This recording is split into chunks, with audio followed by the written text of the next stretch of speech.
네, 앞서 언급이 있었습니다만은 5월 산업활동 동향은 우리 제조업 기업들이 코리아 엑소더스 현상을 나타내고 있는 이런 와중에 제조업 몰락의 우려와 우리 경제 위기가 참으로 심각하다라는 것을 나타내 보이고 있습니다. 주말 내내 참으로 요란한 이벤트에 대한 보도 전쟁, 이런 와중에 이 경제와 관련해서 인상 깊은 장면이 있었습니다. 우리 김광림 최고위원께서 언급하셨습니다마는 미국의 트럼프 대통령이 우리 기업인들을 일일이 거명하며 감사를 표하고 사진을 찍는 모습, 이 모습을 보면서 많은 국민들이 생각을 하셨을 겁니다. 이 문재인 정권은 국내 기업과 기업인들을 잠재적 범죄자 취급을 하고 그 결과 우리 기업들이 한국을 떠나고 있는 반면에 트럼프 대통령은 미국에 투자한 우리 한국 주요 기업인들을 초청해서 일일이 언급하며 일어서게 한 뒤에 감사의 뜻을 표하고 사진을 찍었습니다. 철저히 국익을 위한 비즈니스맨다운 행동을 하며 자신이 원하는 투자를 얻어내고 있습니다. 실제로 트럼프 대통령의 한국 기업인 간담회 이후 곧바로 우리 기업인들은 어떤 기업의 경우 미국 추가 투자를 발표하거나 또 다른 기업은 추가 투자를 검토하고 있다고 밝힌 바 있습니다.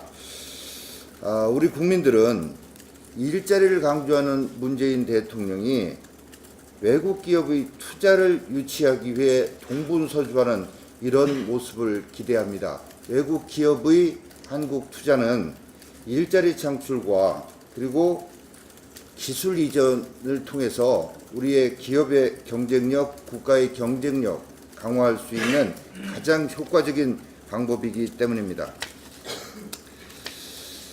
한전이사회 주택용 전기료 누진제 완화 개편안 가결 관련해 짧게 말씀드리겠습니다. 지난 28일 한전이사회가 배임 논란이 일고 있음에도 불구하고 주택용 전기료 누진제 완화 개편안을 가결했습니다.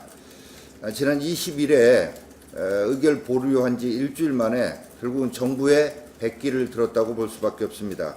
이로써 적자에 빠진 한전은 추가로 3천억 원의 비용을 떠안게 됐습니다. 한전이사회는 이와 관련해서 정부가 손실을 보전해 주겠다고 약속했기 때문에 그걸 믿고 결정했다라고 하는데 결국은 그럼 국민 세금으로 메워주는 꼴이 됐습니다. 그리고 또한 이것은 수익자 부담의 원칙이 무너졌다는 점에서 내년 총선용 파퓰리즘 정책이라고 볼 수밖에 없습니다. 일각에서는 정부의 손실 보전 약속이 제대로 지켜질지도 의문이라고 지적하고 있습니다. 지난해 폭염 때 정부가 여름철 요금 깎아줬을 때에도 그 부담은 대부분 한전이 떠안았었습니다.